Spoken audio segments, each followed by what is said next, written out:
Hello guys, இன்றைக்கி பார்த்தீங்கன்னா நான் ஈவினிங் ஒரு வாக்கிங் மாதிரி போயிட்டுருந்தோம். ஸோ ஈவினிங் வாக்கிங் போயிட்டுருக்கும்போது எப்போவுமே இந்த ஸ்வான் வந்து பார்த்திங்கன்னா மிடில் ரிவர் மிடில் எப்போவுமே இருக்கும். நான் பார்த்துட்டு போவேன். ஸோ ஆனால் வந்து இன்றைக்கி பார்த்திங்கன்னா கொஞ்சம் கிட்ட வந்துச்சு. என்னென்னு பார்த்தா ஒருத்தவங்க வந்து ஃபுட்டு அங்கே வந்து அவங்களுக்கு போட்டுட்ருந்தாங்க. ஸோ நம்மளும் கொஞ்சம் போய் அழகை ரசிக்கலான்னு சொல்லிட்டு போகும்போது ஃபுட்டு போட்டவங்க காலே போய் கடிக்க போயிடுச்சு. ஸோ அப்படியே நான் ஒன் ஸ்டெப் பேக்லேயே நின்று அதை அப்படியே பார்த்துட்டு இருந்தேன்.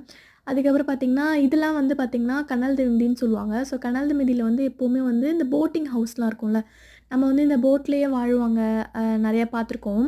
ஸோ அந்த மாதிரி இது ரியலாகவே போட்லேயே தான் அவங்க வந்து ஃபுல்லாக அவங்களோட வீடே வந்து பார்த்திங்கன்னா போட்லேயே தான் இருக்கும். அதுக்கான கன்ஸ்ட்ரக்ஷன்ஸ்லாம் உள்ளே போட்டு அந்த வந்து அவங்க வீடு மாதிரியே பண்ணியிருப்பாங்க.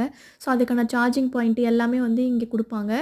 அவங்க அதுக்கான ரெண்ட்லாம் பே பண்ணுவாங்க. ஸோ இந்த மாதிரி நம்ம எப்படி வந்து வீட்டில் வந்து ரெண்ட்லாம் பே பண்ணுறோமோ அந்த மாதிரி அவங்க வந்து இந்த சார்ஜிங் பாயிண்ட்டுக்கு இங்கே தங்குறதுக்கு அந்த மாதிரிலாம் கொடுப்பாங்க.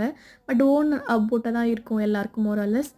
நெக்ஸ்ட் வந்து பார்த்திங்கன்னா நைட்டுக்கு வந்து நான் டின்னருக்கு வந்து இன்றைக்கி நூடுல்ஸ் தான் பண்ணியிருந்தேன். ஸோ நம்ம ஸ்டைலில் நூடுல்ஸ் பண்ணியிருந்தேன். பட் மசாலாலாம் அதிகமாக போடல, வெஜ்ஜீஸ் போட்டேன் அதுக்கு பதிலாக. ஸோ வெஜ்ஜீஸ்லாம் போட்டுட்டு நல்லா நூடுல்ஸ் வீட்டில் செய்கிற மாதிரியே பண்ணி நல்லா சாப்பிட்டோம். ஸோ இதுதான் இன்றைக்கி வீடியோ. உங்களுக்கு மறக்காமல் பிடிச்சிருந்தா மறக்காமல் சப்ஸ்கிரைப் பண்ணுங்கள், லைக் பண்ணுங்கள், கமெண்ட் பண்ணுங்கள்.